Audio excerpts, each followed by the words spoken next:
damaging people with my anger. I never look for trouble, but it always seems to find me. Usually in a bar. Age before whatever you are. Those who are divided fall. Are we really supposed to believe that I evolved high heels? Nubrak burrowing in, looking for the mount out. Brightwing teleporting herself in, gets the heal. The Emerald Wind being committed, but the return by Malthael has last rights, throws it down on Anduin, isn't quite able to get the kill. They're looking to finish him off. Malthael gets the swap.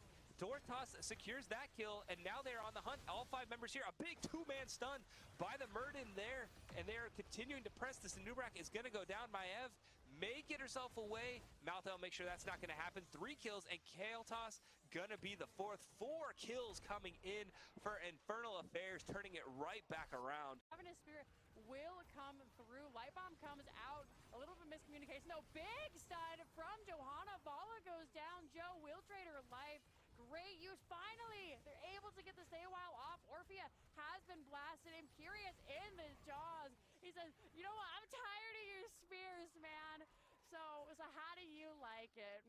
We do see those pings. Excellent 3-man stun, and that will be a excellent combustion. That will be the first going down, second going down, third going down. There's an excellent 3-man kill for the side of Infernal Affairs. Damn feathers.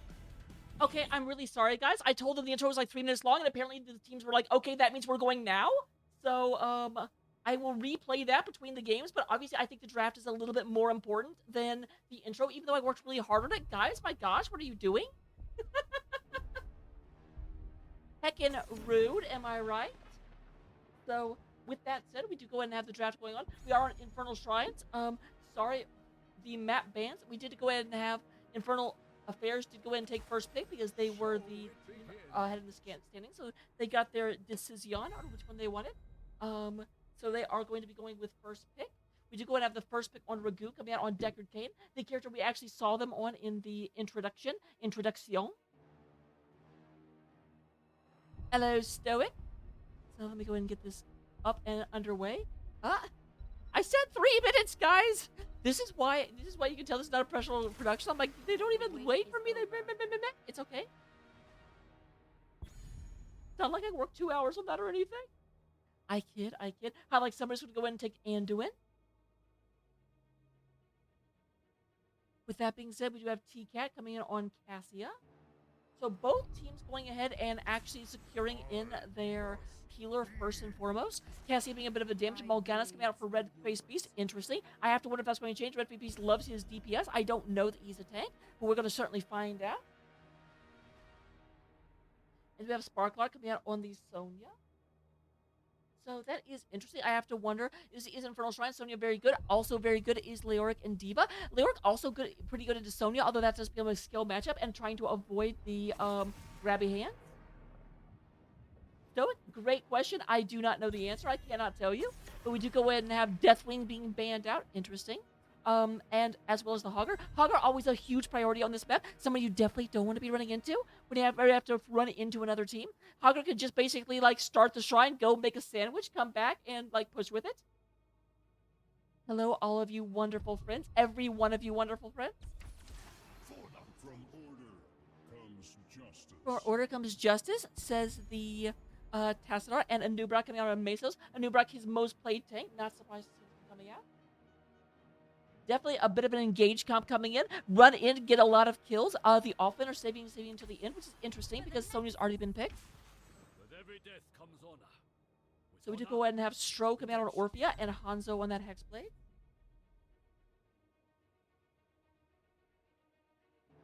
With that being said, looking at things, we do have Sonya in the offlane. We've got a lot of burst damage, but frankly, Morgana's may have a little bit of time trying to keep Anubrak from going in. Both Cassie and Tassadar can do a lot of damage to someone that can't move, and definitely not going to be able to move with Captain Stuns a lot Mesos running around. But the real question is who are they going to put against Sonya? They do go ahead and go for the Dahaka, being able to go all around the map. May not actually beat Sonya in a one-on-one fight, but absolutely is going to be able to do a lot of damage.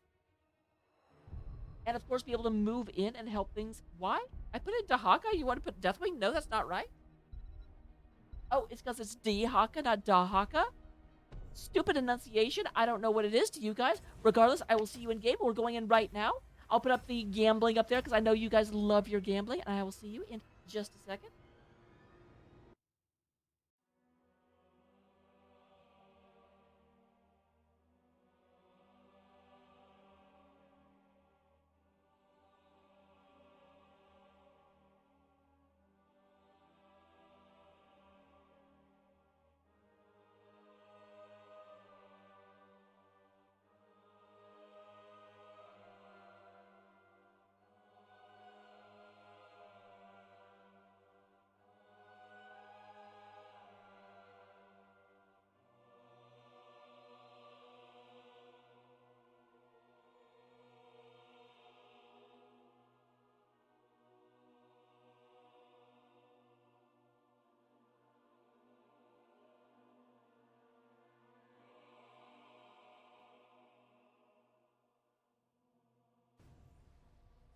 All right, here we are in game number 1, ladies and gentlemen. We are on Infernal Shrines with game number 1 between Phoenix Rising Moonstone and Infernal Affairs. Coming in the Cyan team over here on the left-hand side of the map, we do have Phoenix Rising, who at least locked in.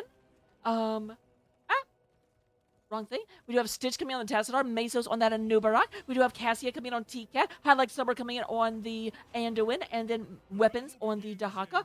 On the other side of the map, in the orange team, we do have Infernal Affairs, represented by Stro on the Orphea, Hexblades on that Hanzo. We do have Ragu being played by Deckard. Sparklark is on the Sonya, and then Red Face Beast on the Mal'Ganis. A little bit of rotation down here into the bottom lane to start off on. I would say they're cheesing the bottom wall, but of course they don't have a Sylvanas, so they can't do that too much. But they may be trying to wrap around and go ahead and get this Moonwell.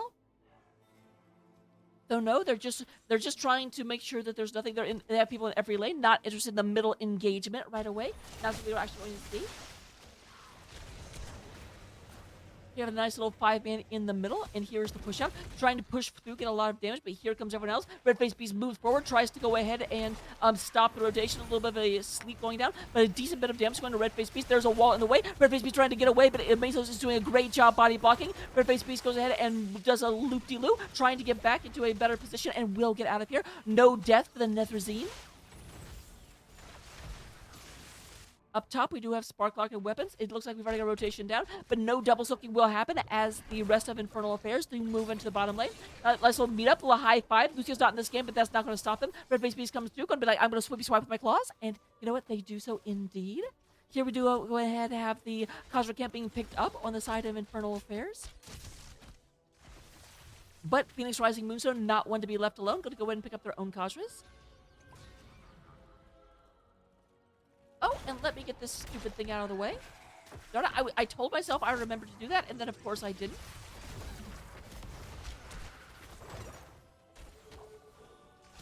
There we've got Highlight Summer going around.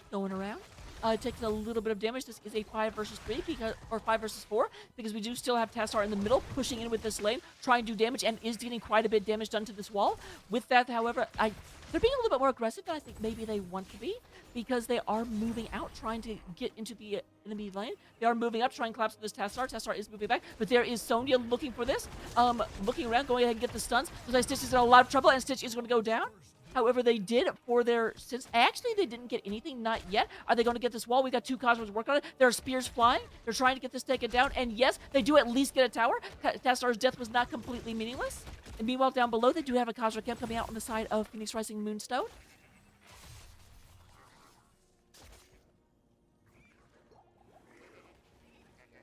Tassadar is moving back out. We do have, as we said, 1 tower down. Slight experience advantage on the side of Moonstone. They are up to about, actually only maybe a 10% advantage in terms of 1 level. We're going to have Mesos down here. It is 5 versus 2 at the moment, because Tassadar did move up and went ahead and take the Shaman camp. It looks like Sonya is coming down without taking an answering Shaman camp. And of course, Dahaka is going to stay up here and get more experience until they have to burrow in. But now we do have the shrine activating in about 3 seconds. This is going to be an arcane shrine for the first shrine of the game.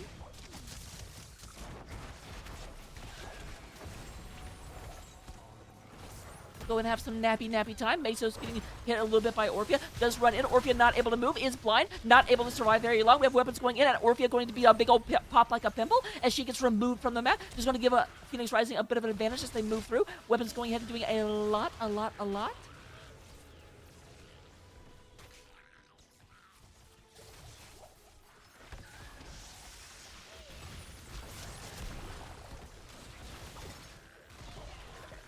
All right, then Mesos is moving in. We are up to about 23. Orphea is back and is on her way, but they are down a level and down talent tiers. They should not be running in here. Red Face Beast does not care. Red Face Beast says this is what I think of your conventional strategy and just goes in, is surrounded by a lot of damage, but a great Decker Dorito comes out, kind of holds the rest of the team back. Mesos is moving through, as does Hot Like Summer.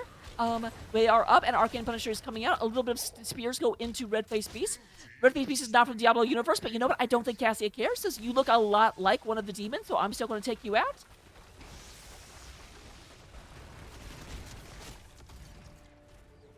You have the Arcane Punisher going in. Red Face Beast goes ahead and takes the stun. Actually gets caught right a little bit outside and was able to be collapsed on. But there's another great Dorito. Did Decker take the quest at level? No, did not. I was going to say, should be just about ready to complete that. There's been some great triangles coming out. I didn't want to call him Dorito again, but I didn't have another word. It was a problem. There's a lot of stuns going in, a lot of damage going in. We do have trying to heal on Red Face Beast, but will go out there. Nubarak also falling back. Both tanks very, very low, very bruised. But we do have the front wall being taken out by the initial Punisher. However, keep in mind that even with all that, they only got maybe 20% of a level lead.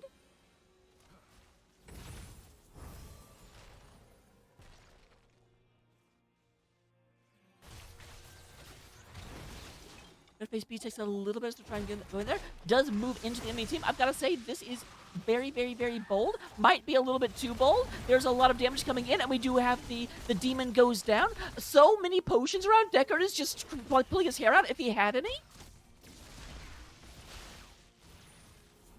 I have definitely been in games where my healers were like that. My healers get very, very upset when you die with so many rubies nearby.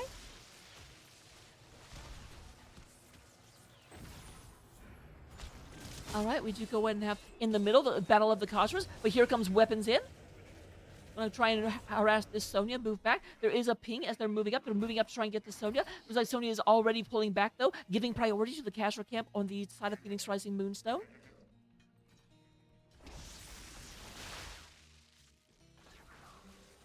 Tassadar going full,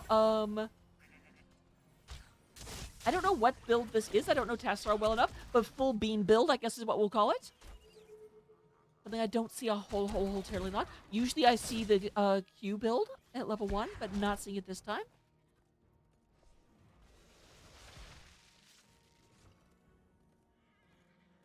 We do have a rotation up here. Dahaka needs to be a little bit careful. Nope, it looks like they're just going up and get their Shaman camp. But while they're up here, while they've actually moved forward, this is seen by Phoenix Rising. And Phoenix Rising says, nope, we're going to go ahead and move in. We're going to take out this fort. Both teams do have their level 10. We do go ahead and have Archon coming out of Tassadar. Ball, Lightning, Cocoon, Isolation, and Light Bomb. On the other side of the battlefield, actually right now, it looks like Dahaka's being collapsed on a little bit. But Weapons is going to go ahead and get out of there. We do go ahead and get the Eternal Feast, Carrion Swarm, Dragon Strike, Leap, and the Stay a While and Listen. Oh, there. Speaking of which, there it comes through. We do have Tassadar just getting absolutely deleted. Hotline Summer going to be very fast, close behind. Great. This is the Infernal Affair special with the don't move. Also, get to take 1 billion damage from this arrow. However, the problem here is that they actually use that, and the arrow won't be back for 30 seconds. The stay a while not for 50, and everyone's going to be back right as the shrine comes up. That may have been a little bit premature, but you know what? You had the opportunity. You took it. You got a lot of kills. Can't complain about that.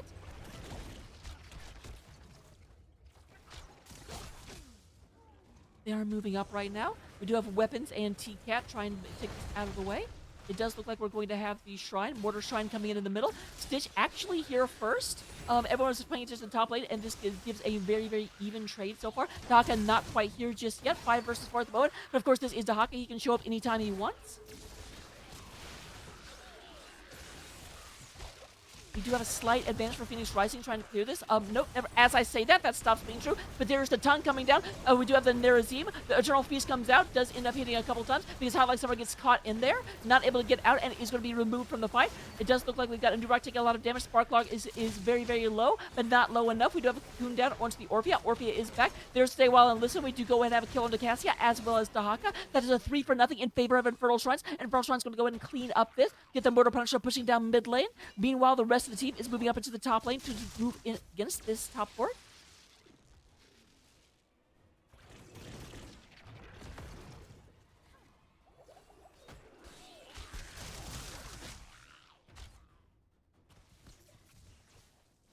Sorry, very much needed water after that. This is the problem. I kind of go too hard when it comes to casting, and then my throat is just like, I'm dying, and we're only 8 minutes into game number 1. What the heck are you doing? Can I say sorry, throat? There is the stun onto Mesos. Unfortunately, the problem is the Mesos loves his bug, but Anubrak does not actually have the ability to go unstoppable, so does end up having to be stunned by this.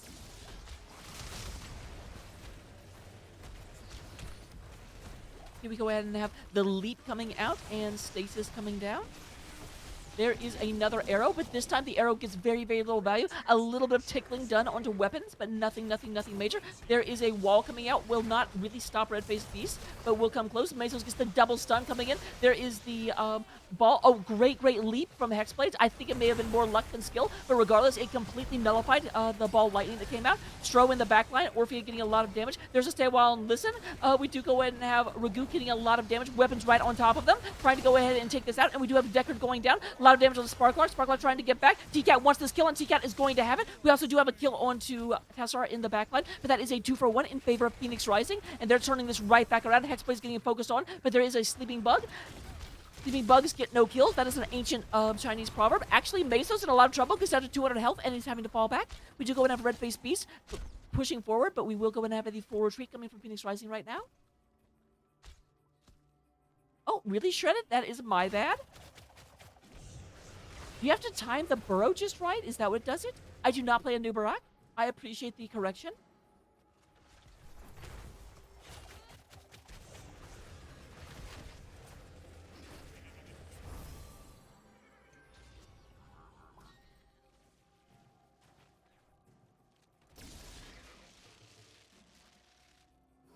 All right, we do go ahead and have a little bit of rotation. Meso's looking for another pick. They are down a level at this point. That means they're going to be down 4% of health and do 4% less damage to their abilities. So shouldn't really be looking to engage. They do go ahead and pick this up, get the ever closer to that elusive level 15. They have gotten 4 kills to 8. So Infernal Affairs actually in the lead in terms of the kills. And you can see that reflected in the actual experience.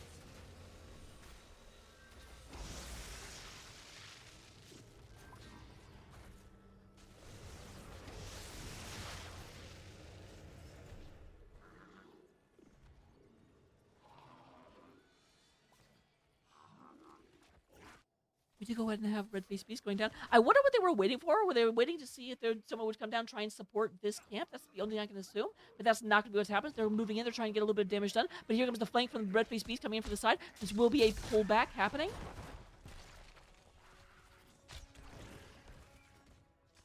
I never actually said this, did I? We did go ahead and have Eternal Feast, Carrion Swarm, Dragons. Oh, I did. I remember saying it now. So that is my mistake for sure. We do go ahead and have the third shrine. This should be the Frozen, and indeed it is. There is like a super small chance that you don't have the perfect rotation like that, but it's only like 2% or something. I've only personally seen it once.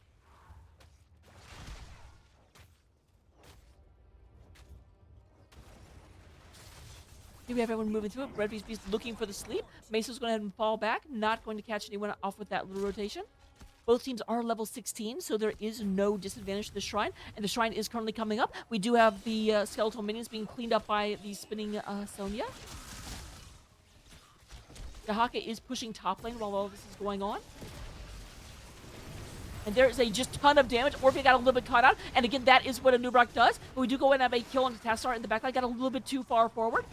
They are looking for something else. They are looking to be able to move in on this. Sparklock taking a lot of damage, but there is to stay a while and listen. I have not seen the arrow just yet. I don't know if it's cooldown. I can't look like it is on cooldown. Never mind. Sparklock takes a lot of damage. Meso's just about to be going out. There's another Dorito coming down, keeping a lot of people down. We are 26 to 21. They are looking at Red Face Beast. There's a huge bit of damage. Red Face Beast does not have the ability to stop that. So they're turning back around. They 29 to 23, slight advantage, but low health bars everywhere. Lowest health bar is on Sparklock, as Sparklock does go down. It is 4 versus 3 in favor of Phoenix Rising. Red Face Beast is going right in the middle. They are looking for the stun, but it looks like they're going to go ahead and just secure this shrine. One more, come on, you can do it. I believe in you. And we do have Phoenix Rising Moonstone gets the Frozen Punisher. This is going to be pushing down the already cleared bottom lane.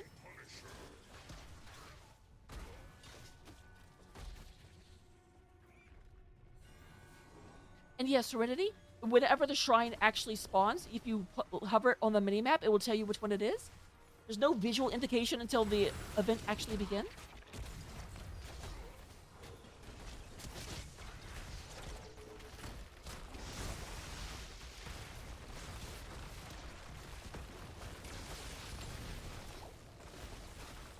All right, there is the wall down. They're going to move in and actually go ahead and try and take out this first heat of the game. There is the stun landing onto Sonya, followed immediately by a root. Sonya cannot move for a while. It looks like Mesa's going in, trying to punish this, but there's an Eternal Feast. Sam Wallison barely misses, but still like 3 hits on Eternal Feast. Nice, nice, nice. They do end up missing with the Dragon Arrow, and here comes the engage. Red Face Beast gets a little bit into their opponents, but right as he tries to fly and put people to sleep, a great wall comes down for the Tassadar in order to keep that from actually happening.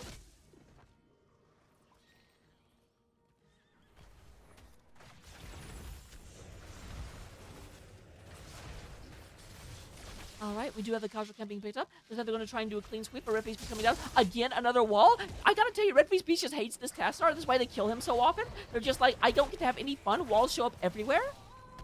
There's a great 2-person stun. We do have a Light Bomb comes out, goes ahead and stops that a little bit. We do have Anduin go down. We have Cassia go down. They do get a kill onto Sonya. The revenge kill. Strode is the next target. Looks like Mesos and weapons going down there. Essence is consumed, but there is the Eternal Feast. Does get 2 hits before it expires, and they are going to go and get out here. His weapons going to get out. They're looking for this. There's the sleep, and there is the dead Dahaka. Dinosaurs have become extinct. I don't know if you guys have studied history, but it happens. So yeah, up here at the top of it, you can just hover this, and it says Inactive Arcane Shrine.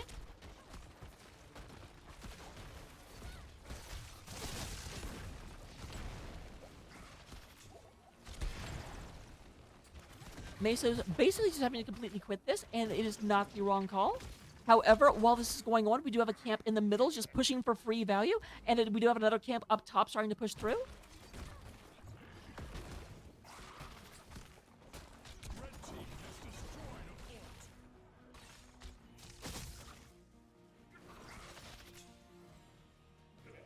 Does look like this camp will get cleaned up. The wave is coming, but it will not get there. It might get there in time to save one of them. It's a little bit dependent.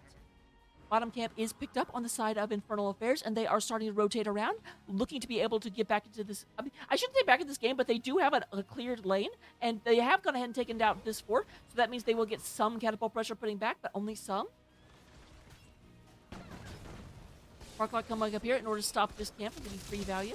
And it looks like they do want Shamans pushing the other way.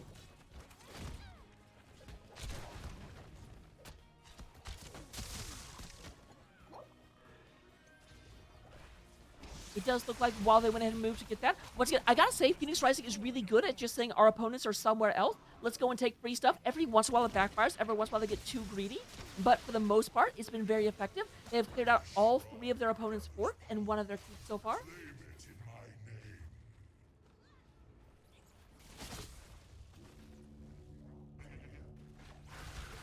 All right, Arcane Punisher is going to be coming up in the top lane in just a second. Or more, just 15 seconds if I want to be correct. Level 20 is unlocked for both sides. We do have Twilight Archon, Infinite Lightning, Rewind, Contagion, and Inner Fire for the side of Phoenix Rising. On the side of Infernal Affairs, we do go ahead and have Eldritch Conduit, Seeker Swarm, Dragon Awakens, Ignore Pain, and Respect to the Elderly.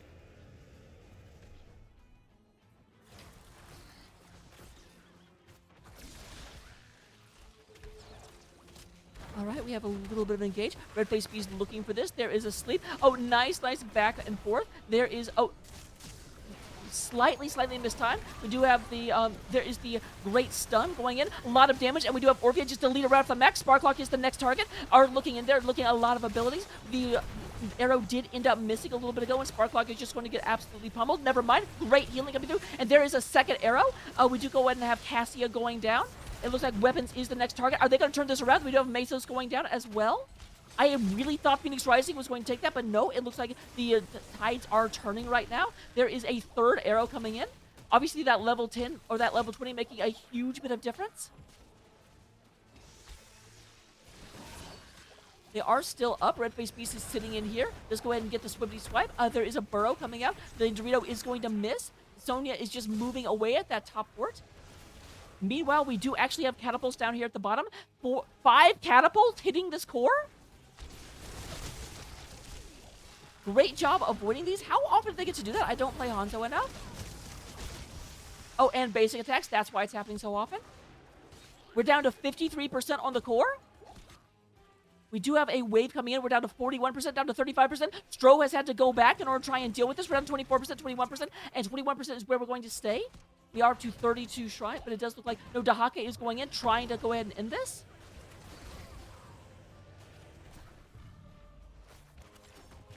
But they should get the Arcane Punisher. It's up to 38. They cannot be denied at this point. And the Arcane Punisher is coming out in favor of Infernal. Team has summoned an arcane punisher.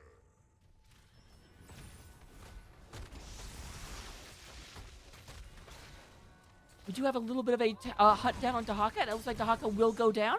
The dinosaur is once again extinct.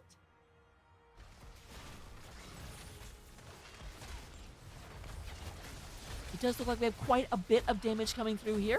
The Moonwell is down, but it looks like the fort should survive. There was a full disengage. They're just back here getting camps right now, getting a lot of push into the middle lane at the moment.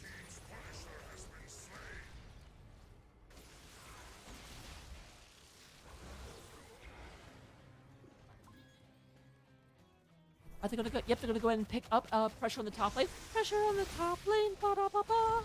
Did they abandon the? Okay, they just said, you know, never mind. Let's go ahead and be more aggressive. Don't worry about that one just yet. And they will clean up all 3 real quick.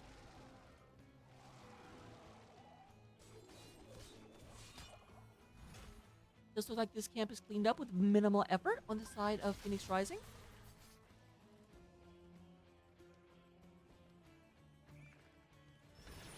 All right, Red-Faced Beast coming in for the flank, looking for TCAT. Is going to use his ult very, very early. Nice pull out by Summer. Just go ahead and stop that from happening. And there is a little bit of damage on TCAT, but very, very little. Meanwhile, if Phoenix Rising can hold them here, their Shaman camp will push all the way home, but will not be able to. They're already pulling back. And with that being said, we do go ahead and have quite a bit of damage just landing in the middle of all of this. We do go ahead and have, it looks like a counter Shaman camp coming outside of Infernal Affairs.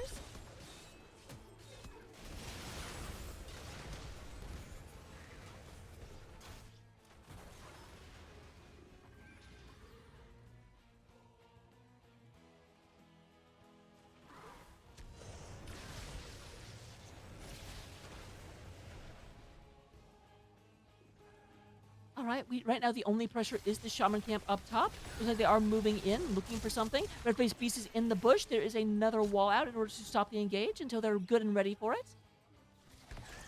And there is the cocoon. A little bit of a wasted cocoon, though. There's no follow-up. There's no real... I don't know what the cocoon was for.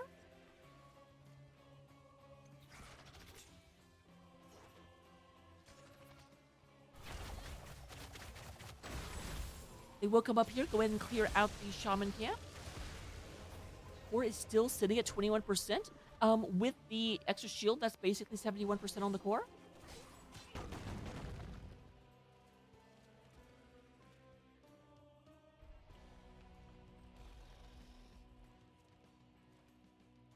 There'll be a Mortar Shrine coming up next, and it is in the middle lane. Not a great lane for either team.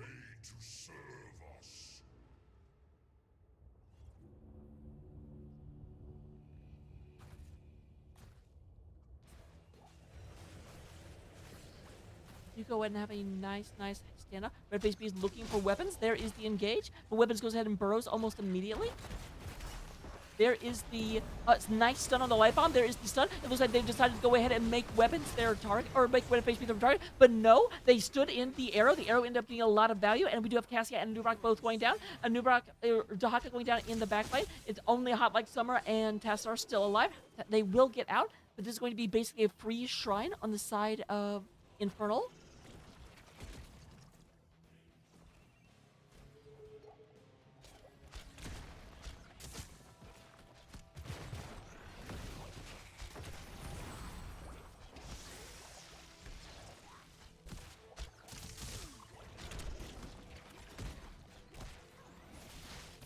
I really have to wonder why they don't just like. I feel like it would be better if they, granted, Anubrock didn't have it at the time, but they just cocoon Red Face Beast and just dive the backline because they kind of all ran in on the Mephisto.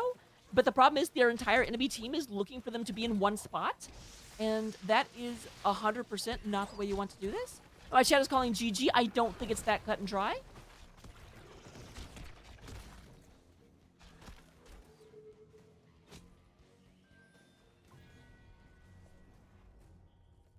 Red team has summoned a mortal punisher. And we do have actually catapults showing up over here. So we are possibly going to lose the second fort. We do also have another big catapult push coming through the bottom lane. So this could end up going the other way. Looks like Sonya is seeing the problem and is going back. That means that Sonya will not be here. It will be a 4 versus 5. There is the arrow coming through, but does not actually hit anyone, at least not yet.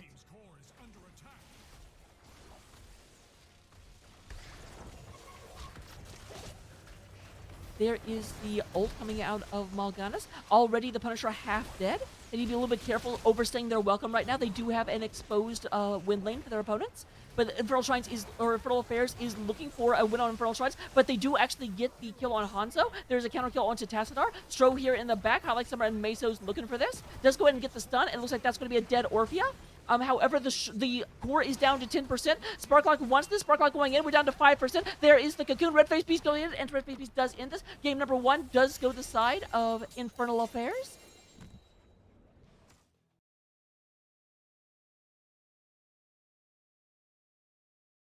With that being said, great game. Could have easily gone the other way.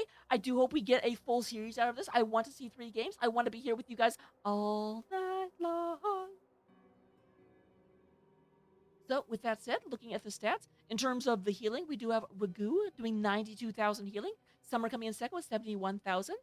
In terms of hero damage, we do have Hanzo leading the way, not surprising. Did do 87,000 over the course of that game. We do have a T-Cat coming in second with 57,000, and Orphea just a smidge behind, coming in with 56,000. And in terms of the ever-important experience, we do have weapons leading the way in terms of that side soak. 23,000 compared to 20,000 coming out of the Sonya. With that said, 1 second, we'll get us into game number 2. I'll pay you guys your points and look forward to it.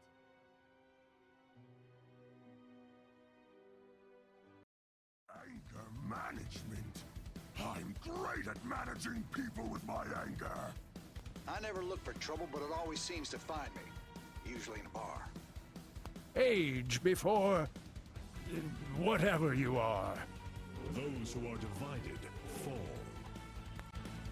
Are we really supposed to believe that I evolved high heels? Nubrak burrowing in, looking for the mouth out. Brightwing teleporting herself in, gets the heal. The Emerald Wind being committed, but the return by Malthael has last rights, throws it down on Anduin, isn't quite able to get the kill. They're looking to finish him off. Malthael gets the swap.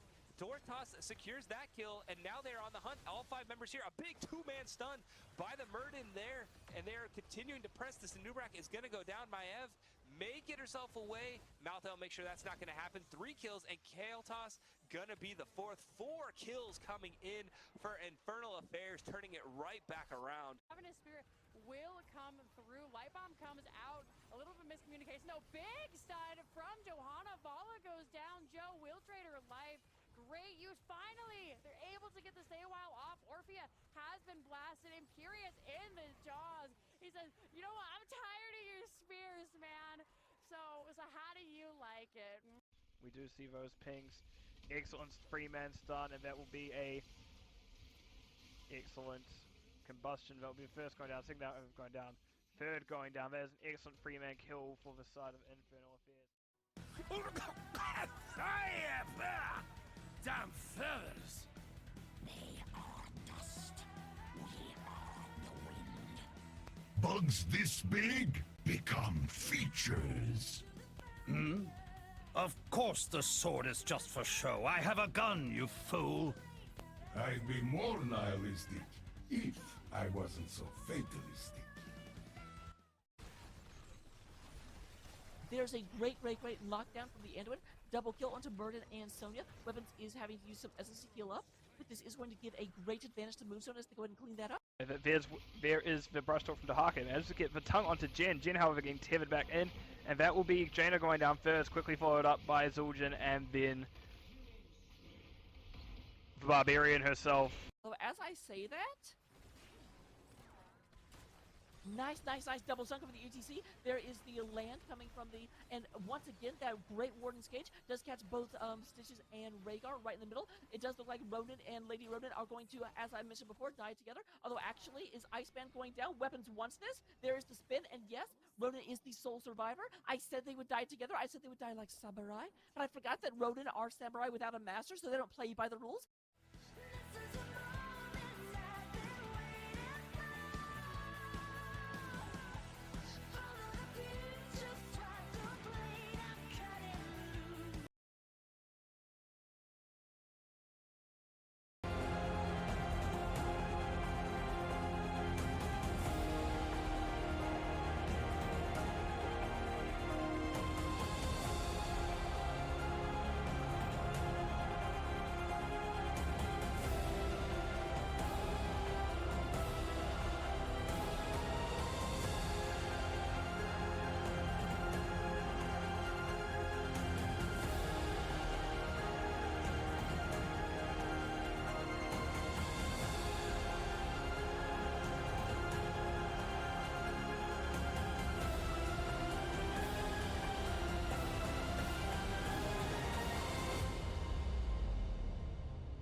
All right, and here we are on to game number 2. We are going to be looking at Dragonshire. So let's go ahead and get into it, find out who we're going to see. This time we actually catch the beginning of the draft because they didn't just run ahead without me. How rude. As you can see, we do have first pick coming on the side of Phoenix Rising, which does mean this was a map pick on the side of Infernal. Infernal did pick the last map also. So this means that they have a specific strategy or just feel super confident on this map. But at the same time, this is one map that has been in Here's the Storm since the beginning of the game. So, and don't worry about Stoic, though I appreciate, use Raka. But not the end of the world. Very, very doubt my stalker is here. And frankly, if my stalker found this channel, it's probably a little bit too late anyway.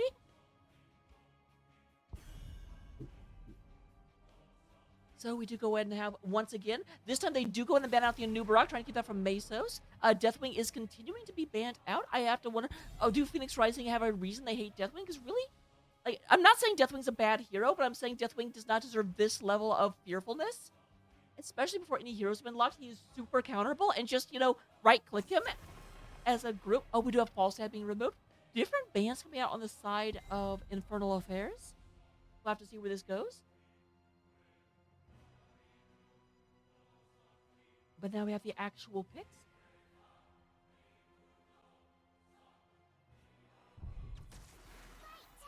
There is Brightwing coming out from Hot Like Summer. Hot Like Summer is getting away from Anduin. Says, I'm getting tired of getting sassed about my skin.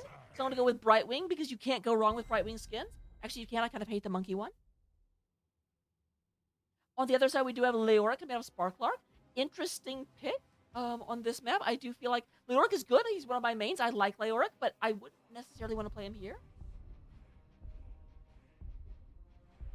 I do feel like Leoric can just get, like, outmaneuvered by a Rexar in a big way. We have Red-Faced Beast getting off the tank roll and going into Greymane. It's about damn time. So we do go and have Johanna coming out of Mesos. That's not surprising, but then TK going Tychus, yet they banned the Deathwing, and I'm just like, why are you banning a hero and then taking their direct counter? It feels like a wasted ban. We also do have ban on the Deheka. I've forgotten what I'm... Oh, yeah. You ever do that when you're talking about something and you're like, wait, I was doing something like 2 seconds ago. What was it? And the answer is, I have no recollection of it. I don't actually remember what it was, which is definitely a problem. Is definitely not something I'm looking to do. But it happens. Oh, we do have a ban on the Tassadar. Interesting. Chaos come. Cho'Gall into Tychus.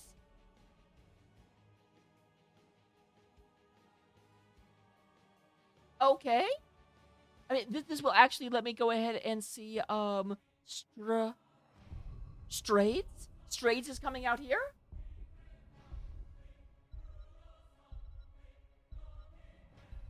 I do love the, like, complete, like, lack of, like, what the heck do I do now? We do have Sylvanas coming out on Stitch. Definitely, I agree with this. Sylvanas really lets you run the map, and Cho'Gall kind of forces them to stay in together so you can kind of macro them to death.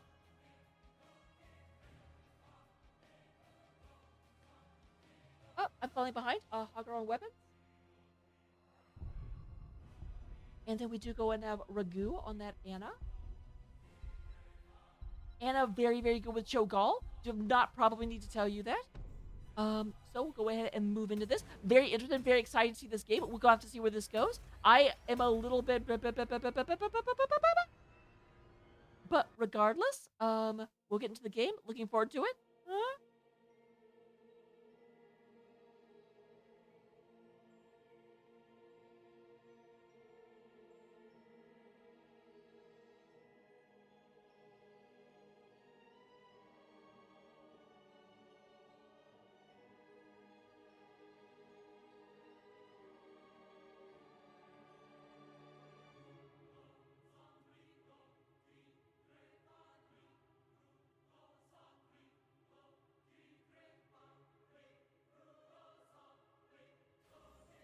All right, and here we go into the game itself. As we zone in, we do have on the Cyan team, Phoenix Rising Moonstone, the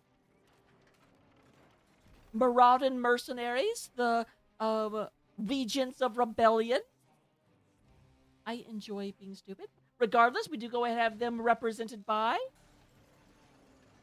Stitch coming out on the Sylvanas, Mesos on Johanna. We do go and have T-Cat is playing the Tychus, Hot Like Summer on the Brightwing, and Weapons coming out on Bouncy Boy himself, the Hogger. On the orange side of the battlefield, we do go ahead and have Infernal Affairs, the Insolent Indigenous, the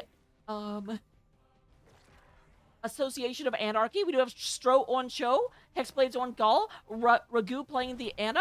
Oh, and it went away. We do go ahead and have Red-Faced Beast on the Greymane, and Leoric being played by Sparklark.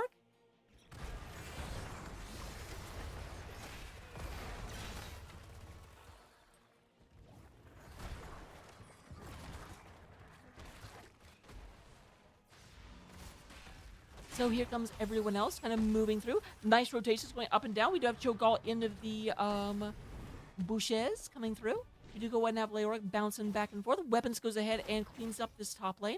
There is the move through, going ahead and trying to collapse on this. They're spreading out more than I actually thought they would with the Cho'Gall. We do have Sylvanas taking advantage of the fact that Cho'Gall is down there. That means they have less ability, and just here comes the macro push. Cho'Gall is coming up. Mesos goes ahead and just walks around him. I thought that was a gank being set up for, then Mesos is just like, oh, I'll step aside. Sorry to get in your way, sir.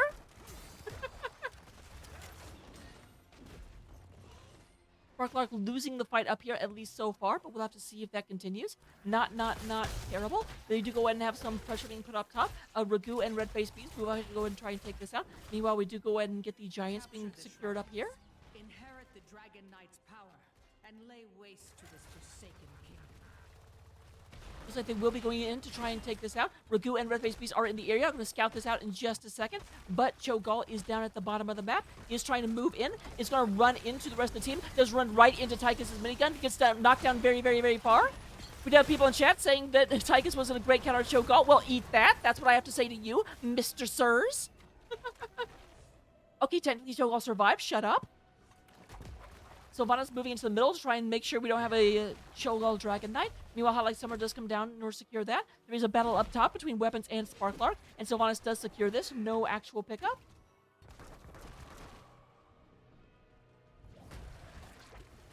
And once again, we do have them just pushing in bottom. They don't have Sylvanas with them just now. Here comes Cho'Gall coming in from the flank.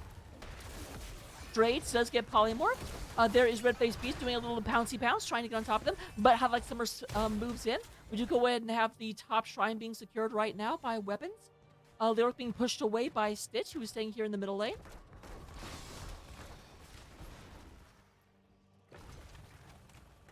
Nice bit of damage, but won't actually secure a kill, it looks like.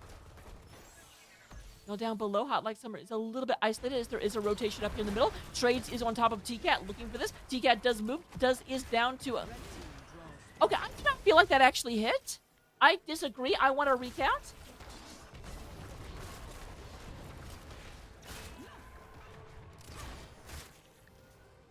A lot of percent damage. I assume the Sylvanas did go ahead and take. You have Overwhelming Affliction, which unlike Deathwing, does actually work on Cho'Gall.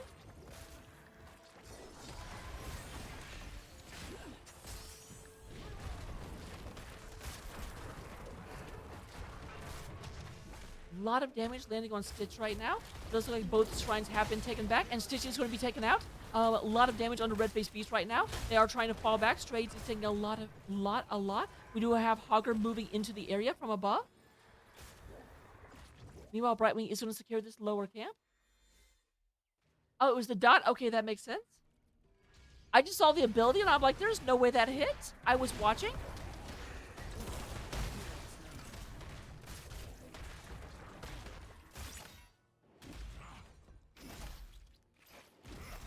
There's a fight for the lower camp right now. A fight they will win without Tychus being there. They being Infernal Shrines, I should say.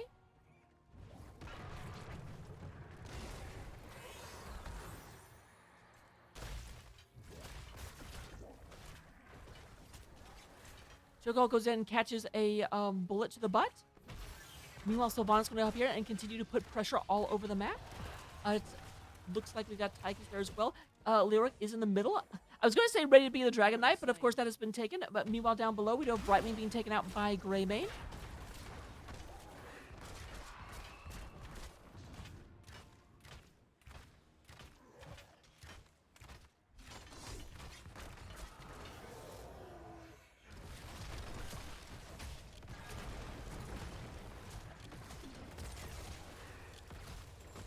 All right, there is the secure, but we do have a Hogger in the area trying to make sure that happens.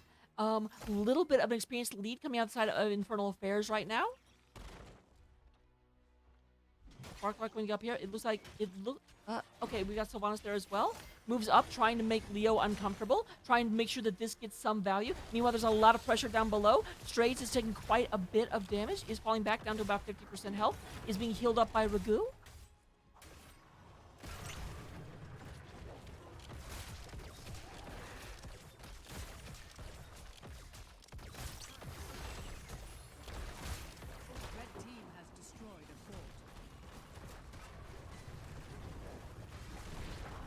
All right, there is Trades moving in. This is the big 4-on-4 engagement.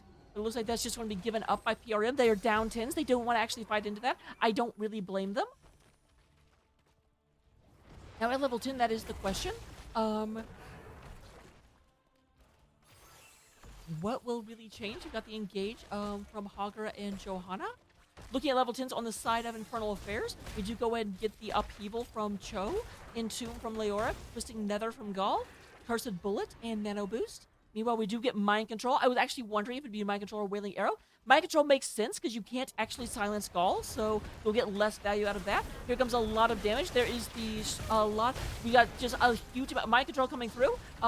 Did not turn around. I guess, okay, Stitch was on the other side. That makes sense. We do have a kill onto Cho and a kill onto Gall. However, they are traded out. We do go ahead and have Brightwing and Sylvanas and Tychus going down, so still an advantage for Infernal Affairs.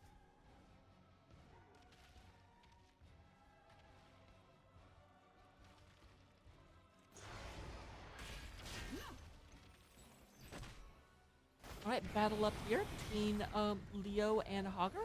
Hogger is going to secure the point, it looks like. Or at the very least, keep it from being secure, so Ana in here in the middle will not get to be a Dragon Knight. No dragon fun time going on for them.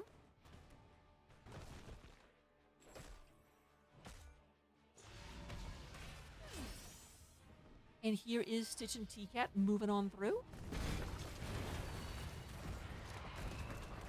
Does look like Stitch wants this. He's trying to get onto Leoric. Unfortunately, there's a great entomb and down to 100 health. Leoric is going to survive. Not so much. We do go ahead and have T-Cat in the Odin just being absolutely pulled back. There is going to be a Brightwing coming in, trying to keep this up. Sparklock very, very low, leading with 400 hit points. But this is a 4-on-3 because Hogger is not in the battlefield. Even without Sparklock really being able to contribute.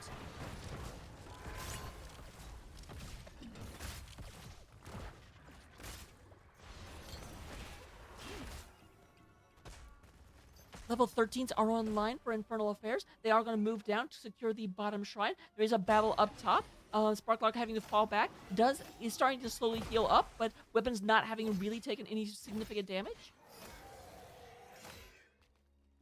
And it looks like the gank is on. The gank is on.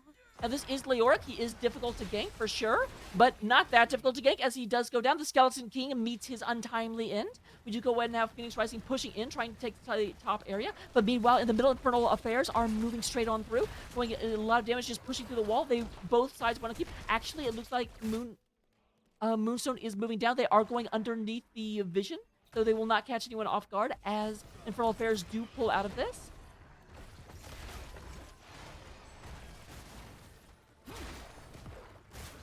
And a full disengage will happen.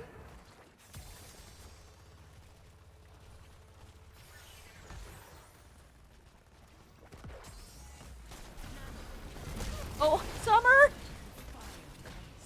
However, Summer goes down, but they do get the Dragon Knight. Sylvanas has gone from being the Undead Queen to the Dragon King.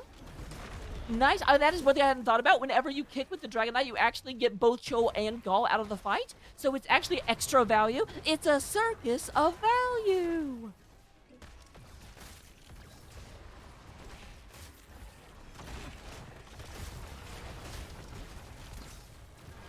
Yeah, they are like, just hit the structures. Don't worry about trying to hit Cho. A lot of damage onto Cho, despite the fact he's not being targeted. Does go ahead and hit the Moonwell. There is some damage going in onto this minion wave. I like the positioning of that fire. It goes through and burns a lot of it down. Here they are moving in. We do have the Dragon Knight going down, but a lot of damage being done. Sylvanas does turn off that fort, and here comes just the Odin just shelling into it. Big old dual blasted cannons. I don't know what they are. Someone that actually needs someone.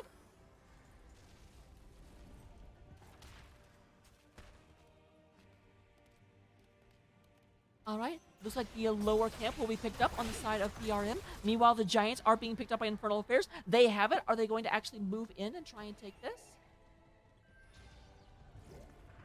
The answer seems to be they are moving in. The question, will they get anything? There is nice zoning and tomb. Just go ahead, and T-Cat has nowhere to go. Mesos is right in the middle of Owlville.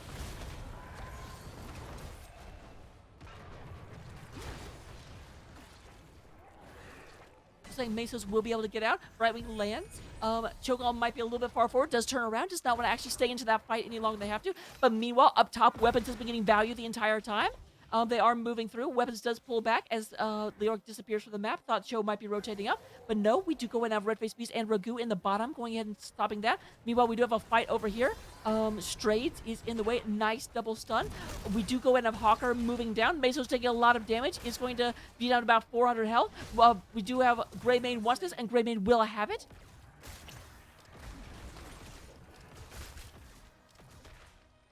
Another chance to prove yourself worthy. Do not squander it.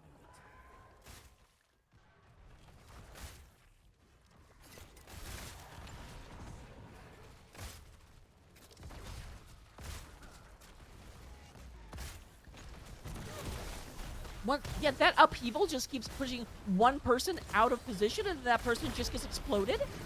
Speaking of explosion, we do have an explosion onto Tigers as well, but there is the counter kill onto Greybane. Entomb does miss. Weapons and highlights are on the retreat, but that is still 4 versus 2. So we're gonna have a hard time saving this fort, especially with it looks like 3 stone giants backing them up.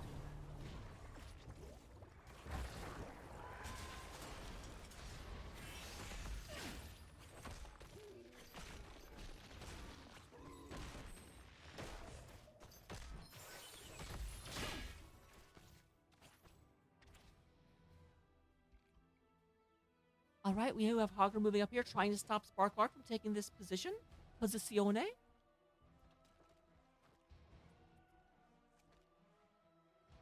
Meanwhile, more mercenaries being picked up by Straights and Ragu.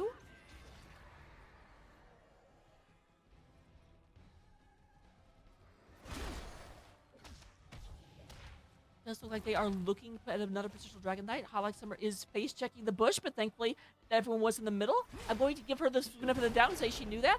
We do go ahead and have the Entomb. Cannot Falling Sword out of that because they did not take Falling Sword. There is the big old blast, and Meso's going to go down. Brightwing also suffers a not being alive. Is that the right word? That's the word I'm going to use. All right, they are actually turning to engage this. Straights is underneath fort. T-Cat is down to about 200 health, but they are fighting underneath the keep, taking a lot of damage. There is, but they do go ahead and get the Hogger. Redface Beast takes a lot of damage. Are trying to get back there, trying to get onto T-Cat. T-Cat going to go down. Does not actually get out of range. It takes a lot of free damage, but you know what? It doesn't end up mattering. We are unfortunately at 17 kills to 14 as Infernal Affairs continues to just rush across the map. Looks like there will be a middle fort going down as Infernal Affairs just continues to set their sight on the end of this game. They actually, I feel like, have time to go down and try and end the game through bottom. They will be going ahead and putting Greymane into the Dragon Knight momentarily.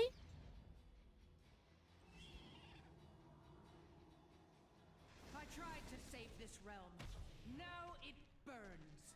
Blue team. Meanwhile, down below, we do have Straights and Ragu coming in from the bottom. 4 seconds until Tygus is back.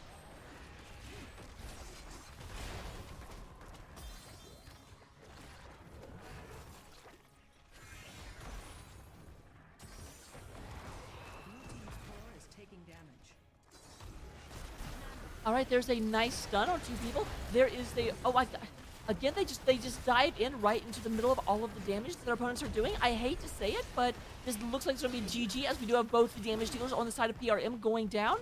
We do go ahead and have a polymorph landing onto Cho'Gall. Silence is there.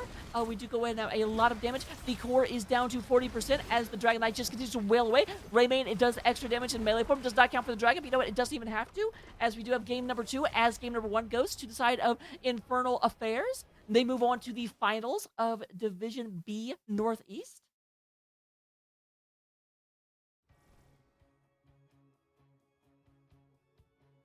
So with that, let me go ahead and see if I can get us a interview. 1 second.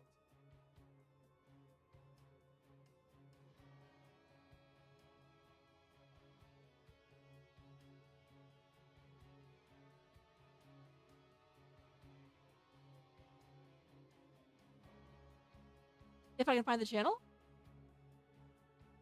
Oh, it'd help if I went to the right Discord. Go me.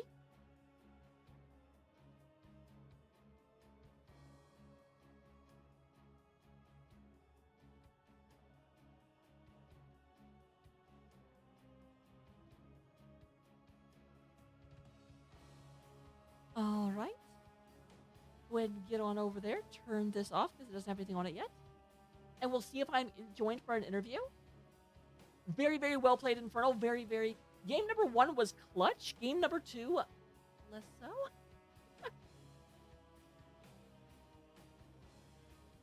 But we'll go ahead and see if I am being joined momentarily.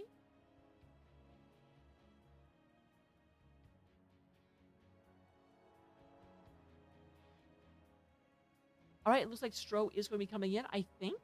Said, let's go. Yep, there we have. Hello, hello, Stro. Hey.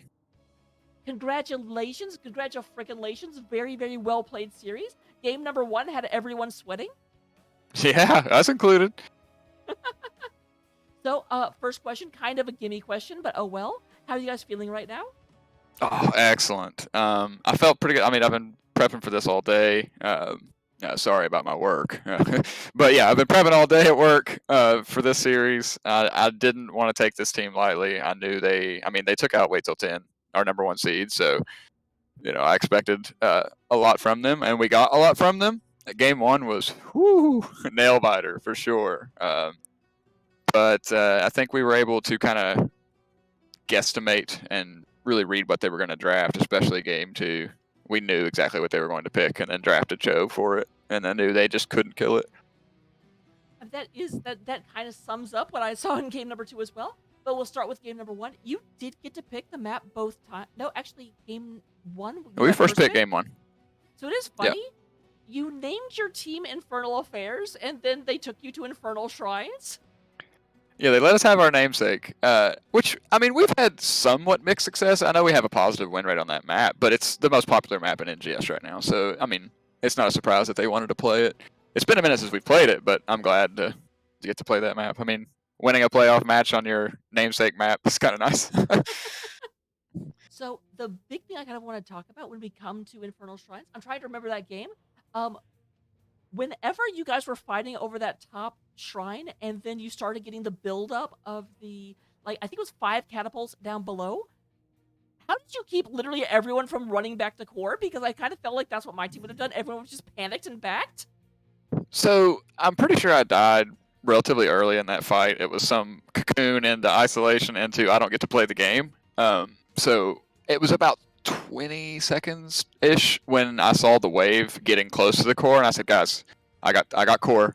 Just go." And there was honest panic. Like when it got to 50% and I just spawned, they're like, "We're gonna lose." I'm like, "Guys, we're fine. I'm gonna kill this. We're good." We got it to 23%, and we were primed and ready for a core rush from that point on. We knew without a doubt the next objective they would just ignore it and go core. So we just basically look for fights. If we kill them, we win the game. So if we wait, they win the game. So we just decided to just hunt them from that point on. Well, I mean, you definitely saw it. I saw Dahaka show up right as you were finishing up that wave. So kind of expected that, I'm sure. Yeah, again, nail biter of a game for sure. The 23% I wasn't too excited to see, but and then I think Dahaka even showed up and tried to do something. It's like, man, you're not going to do anything to Norphia unless I just completely take my hands off the keyboard and mouse, you know. Well, I think we actually caught the Dahaka there. We ran him down and leaped and killed him, yeah, which got us some tempo. The other big question I had, because that was the thing, I was really worried about Dahaka just like walking in as soon as you were anywhere else on the map, just because Dahaka can cheat. But the other big question I had was that it started happening again towards the end of the game whenever you got middle shrine, and Sonya went back to deal with it. But again, you were so close to the end of the game. Was there any discussion of Sonya just all inning and trying to end the game against them first? Or was that just 100% no, go deal with this, we don't want to risk it? I think, I mean, we instantly called to go clear that wave. I think even if we throw everyone at the core, that wave wins faster than we do. Because we still had to finish the keep, even though the keep had little to nothing left. We still had to finish the keep, and then we had to get to core, and we had to deal with their interactions as well. Whereas that wave already had 2, maybe 3 katas. By the time I got to core, it just wins instantly. So let's handle that. And then once we cleared it, it's like, get your ass over here. Let's win the game. Because at that point, that Punisher was pretty strong. I mean, it did a lot of work for us there at the end, and it was an in-on core call. We go for it all in. Oh, 100%? That was the thing, because if I remember correctly, they actually won the fight at core, but they didn't kill the Punisher, and that led to the core dying. But I do want to say they killed like 3 of you, and there was just I think they killed 3 of you and the Punisher, and it was just the last 2 finished off the last bit. Yeah, they zoned me off of it, but the way I see it, if I've got 2 people on me, they're not hitting the people that are hitting the core. I was just kiting for my life at that point, and I got the Anduin and the noob to chase me away, so it worked. So, moving on to Dragonshire, obviously the first question I have to ask is about the Cho'Gall. You said that was specifically because you sort of expected the kind of comp they would bring forward. Is that something you had practiced, or was it just no, this will work, trust me? I mean, we've played it some in the past. We've been practicing this. We've got enough strategies, I think, to get us through a couple more playoffs, but no, it was... Honestly, we expected the Cassia again. The Cassia was great, and in my mind, Cassia can never kill a Cho'Gall. They picked Tychus, and I know Tychus is the go-to. Oh, he counters Cho'Gall. Yes, if he can stand still. But he's not going to get to stand still with Cho'Gall. Punch him in the face. So, it's the gut reaction people go for when they see Cho'Gall, even though they actually picked it first. That's what I was going to say. But I'm not scared of it. We actually drafted, we ran it last night, and we played into Leo and Tychus, and just stomped them. People want those picks, but it's really And then we realized how busted Nano Boost is with it, so we had to run that. Because typically when you're doing a Cho draft, you don't show it early, and you take Ariel or Brightwing or something like that. And as soon as you show Ariel, it's like, oh, ban Cho, you know. So we discovered the last pick on it was kind of busted. Makes a lot of sense. And last question I have is that, again, well, actually, I shouldn't say last question. Last question about the games I have. On Dragonshire, well, more specifically, obviously in Game 1, you played the Orphea. In Game 2, you went to Cho, which are not incredibly similar heroes. How do you guys decide which role you're going to fill in each given game? Again, we have discussed this series all day. There's some mind games. We have a lot of flexibility with our players, who can do what. And, I mean, not to give too much up, but part of the strategy there is, how do you scout that? What do you ban if you don't know who's going to play what, you know? And it's kind of interesting to keep people on their toes. And, you know, I think what did they ban that game? They banned the healers out, and then I think they banned... Yeah, I feel like it was Stukov and... It was Stukov, Brightwing, and I don't remember what the last ban was, but... Well, it definitely wasn't Brightwing. Summer was on Brightwing. Yeah, the second game, yeah. But, I mean, yeah. ideally I'm usually the one tanking. But I think right now, me and Red especially are fairly interchangeable. So there's no reason why we can't swap things out every once in a while. That first game was really rough. I will say the infinite CC on the Orphea was not fun to play into, but most fights I was just sitting with a gray screen watching and going, "You got this, go!" I would blow my load and then get destroyed. So. And then actual last question. I always ask this if I remember. Where does the name Infernal Affairs come from? Lots of spamming in our Discord trying to decide what our name wanted to be. And I want to say Ragu came up with it. I could be wrong. I know there was a lot of conversation back in the day with me and Ragu and Hex trying to decide what. Little known fact that the original team name was actually Moshed Potatoes. Oh, interesting. For the potato fans out there, but yeah, we ended up going with Infernal Affairs. It seemed easier to brand, and that was kind of one of my things to push. Well, those are all the questions I had prepared for you. Let me go and turn it over to you for the shoutouts I'm sure you want to give. Yeah. Shout out to the team. I had complete confidence going into this. They'll vouch for that. I was like, look, guys, if we just play our game, we win this series. Not to disrespect the other team. We knew they would play well, but I know we will play better. So I was ready for it. Shout out to the coach, keeping us pumped, keeping us hyped in our Discord, giving us everything he can give us as far as help along with the game. Shout out to the other team, Phoenix Rising Moonstone. Thanks for playing. Sorry we had to eliminate you. We've got one more game to go this series, or this season. Well, at least for this bracket. If we win this one, I guess there's another bracket or another series, and then another series beyond that. This NGS is wild this season. Absolutely. But yeah, and shout out to everyone watching, and shout out to you for casting it. Thank goodness we didn't get our last game casted. They actually had a replay cast, but we didn't actually get it casted live. So it's nice to have a series casted again. It's been a minute. Oh, my pleasure. Actually, that just reminded me of one more question I was going to ask. So sure. The finals will either be against Council of War or Almost Ruby Legends. Is there one of those teams you would prefer? And if so, why? So our roster has had a pretty interesting history with members coming and going, and we were fortunate enough to eliminate BMP from possibly ever getting to playoffs, which was Spark's old team. Now, Council of War, Red-Faced Beast used to play with. So I would like to meet them and kind of beat his old team, just for Red, but I'm happy to play either one. Well, we'll definitely look forward to it. Maybe I'll be able to grab the cast again. We'll certainly find out next week. Well, but yeah, I was just corrected for the record. Hex thought of Infernal Affairs. Oh, just have that on record. Well done, Hex. So good job, game. Hex. Yeah, well done.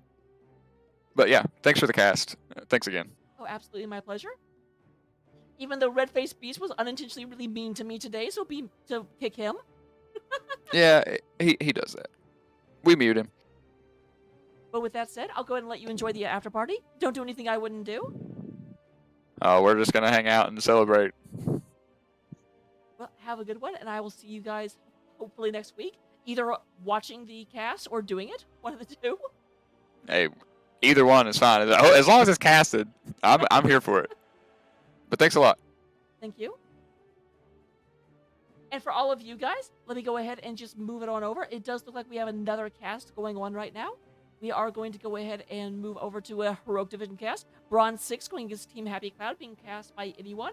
And if you stick around or you just come back, I did pick up the Cool Cats and Kittens versus Artemis cast starting in about 45 minutes. So we'll be here for that. Look forward to it. And I'll see you in the next one.